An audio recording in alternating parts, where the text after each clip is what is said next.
النجمة الجزائرية والعربية أمل بوشوشة، بدنا نقول لك مساء الخير عبر شاشة خبر عاجل، وبنرحب فيك. وبداية بدنا نسألك أو شو بتحبي تقولي كلمة لكل اللي عم يشاهدونا هلا؟ بمسيهم بالخير ونقول لهم إن شاء الله يكونوا مناح ويكونوا هالانترفيو رح تعجبهم إن شاء الله، ونكون جاوبنا على الأسئلة والأشياء اللي حابين يعرفوها عليها. أما نبلش من الآخر ونحكي عن مسلسل جلسات نسائية اللي عرض في شهر رمضان المبارك. هذا المسلسل أخذ إذا بدك ضجة كتير كبيرة وصار حديث الشارع العربي، وأيضا حرك أقلام الصحافة، وناس انتقدوا إيجابيا وناس انتقدوا إذا بدك انتقاد بناء، وقليل كتير اللي انتقدوا سلبيا، قليل كتير. انتقدوا يمكن على اللهجة، انه ما كتير حبوا لهجتك باللهجة السورية.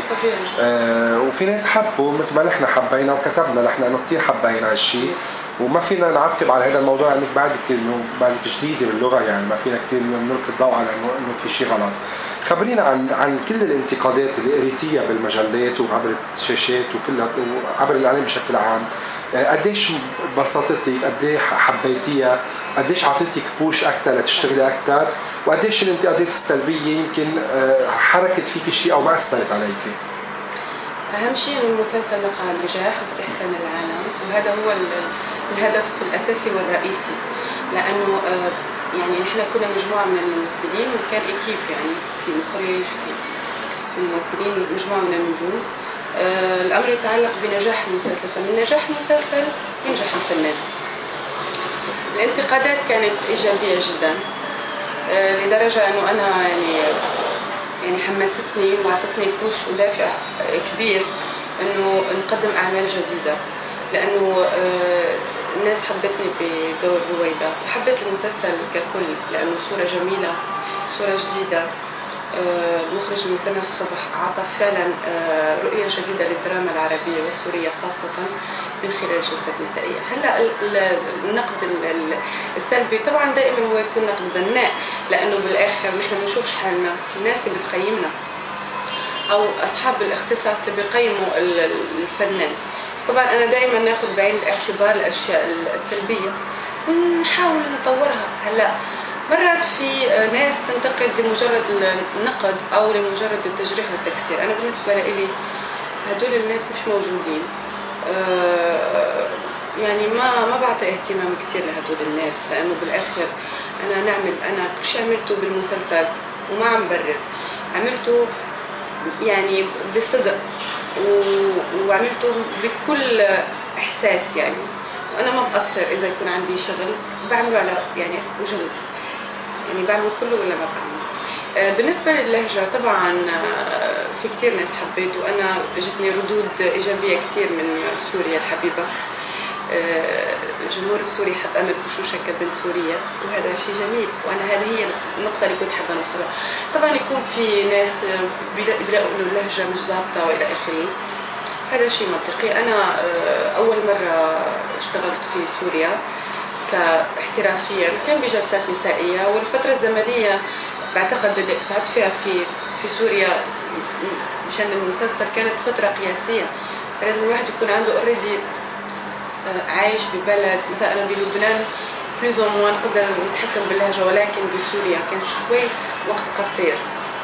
الحمد لله إنه الدور ككل والتركيبة ككل كانت جميلة ووصلت للعالم مثل ما أنا والمخرج طبعا أستاذ مثنى الصبح حبينا نوصل للعالم. وأنا بالمناسبة بشكره كتير، لأنه هو فعلا كان قوى قلبه مثل ما بيقولوا، وكان عنده هالشجاعة إنه يجيب بنت جزائرية تلعب دور بنت سوريا، وأنا بحييه على هذا الشيء. أما بين اللهجة اللبنانية واللهجة السورية، أي لهجة حسيتيها أقرب لإلك وأسهل في اللفظ؟ هي مش أقرب بمعنى أقرب، لأنه إحنا بالمغرب العربي إجمالا ما بنفرق بين، يعني يمكن هلأ مع المسلسلات التركية المدبلجة والمسلسلات الدراما السورية صرنا نعرف تقريبا اختلاف اللهجات، بس نحن قبل بالنسبة لنا كل المشرق العربي بيحكوا تقريبا نفس الشيء. هلا الأقرب لأنه أنا مبدئيا عايشة في لبنان، فصار لي 3 سنين، فيمكن هذا الشيء إنه بدينا تتعود، بلس إنه أنا قدمت برامج في لبنان للتلفزيونات، وكان مطلوب مني احكي باللهجه اللبنانيه، فانا رحت ادرس اللهجه اللي كان عندي وقت أكثر. بالنسبة للهجة السورية كانت لهجة جديدة علي، يعني أوكي بعرفها من المسلسلات والدراما ومن الأصدقاء، بس كبراكتيس كانت جديدة. بتختلف بالحركات، يعني بالكسرة يعني موسيقتها تختلف شوي، يعني مدتها شوي تمتد شوي على اللهجة اللبنانية. أمل كنتي طبعا قدام نجم كتير كبير جمال سليمان، كنت عم تعطي من قلبك مثل ما قلتي الدور مثل ما هو، يعني نحن صدقنا، نحن إذا بدك لمسنا مصداقية تمثيلك عبر الشاشة. قديش أعطاكي حافز جمال سليمان لتكوني عندك اندفاع لتعطي أكثر؟ لأنه طبعا نحن بنعرف الهاوي أو المبتدئ بالتمثيل لازم يكون في حدا قوي حده يعطيه انرجي بوش كل التفاصيل، مش حدا ضعيف قدامه. قديش جمال سليمان كان شيء مهم قدام؟ اولا هو انا قد ما رح نحكي عليه ما رحش نعطي له حقه، لانه فعلا هو عملاق، وانا محظوظه جدا لاني وقفت معاه هالوقفه، وهو الوقفه اللي وقفها معي يعني ساعدني بكل ما للكلمه من تعابير، يعني حتى بوقفته هالوقفه الوهره تبعه هي انا ساعدتني كثير بالتمثيل. انسان صادق، استاذ، هو دائما كان يعطيني نصائح، وكان حابب خلص حب هالكيمستري اللي كانت موجوده بيناتنا. وانا بعتقد انه مثل ما قلت اول مره عملت هذا الدور عملته بكل يعني كل شيء، يعني خلص غصت بالشخصيه، عشتها، حبيت هالشخصيه ووصلت صحيح يعني بطريقه صحيحه للمتلقي العربي. وكان له دور كتير كبير أستاذ جمال سليمان بهذا الشيء، وأنا محظوظة لأنه كنت حبيبته بالمسلسل، مش بس حبيبته ومعذبته. يعني الشخص لما عادة يساعد فنان يكون إلى جانبه 24 ساعة تقريبا، الناس بتصدق. يعني اليوم انت لعبتي دور حبيبته ومعذبة جمال، اليوم الناس صدقت انه في علاقة بينك وبين جمال. يعني بعض الصحفيين كتبوا انه هناك علاقة تربط ما بين امل بشوشة وما بين جمال سليمان برات المسلسل. يعني ما بعرف اذا لهالدرجة الدور اللي جسدتيه كان حقيقي حتى يمكن صدقوه انك تكوني برات المسلسل هيك، او في خبريه انه فعلا في شيء بينك وبين جمال سليمان. والله اذا الدور اللي قدمته لهالدرجه كان حقيقي لحتى يصدقوا العالم انه في شيء بيني وبين الاستاذ جمال سليمان، هذا شيء ممتاز اذا بنحكي شغل ودراما. بس استاذ جمال سليمان هو انسان محترم، اب لعائله، استاذي يعني بالاخر.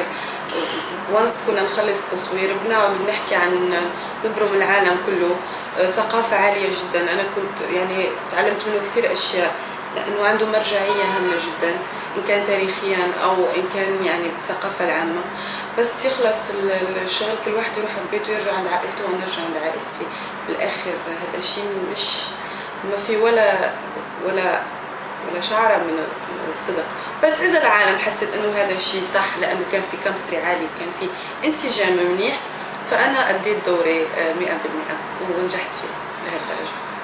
إذا اليوم بدنا نسألك مع مين بتحبي من الممثلين السوريين الأبطال يعني الكبار إن تكون أمل بشوشة إلى جانبهم غير جمال سليمان؟ كتير في يعني أنا رح أحكي لك عن الأساتذة الممثلين اللي تعرفت عليهم شخصيا.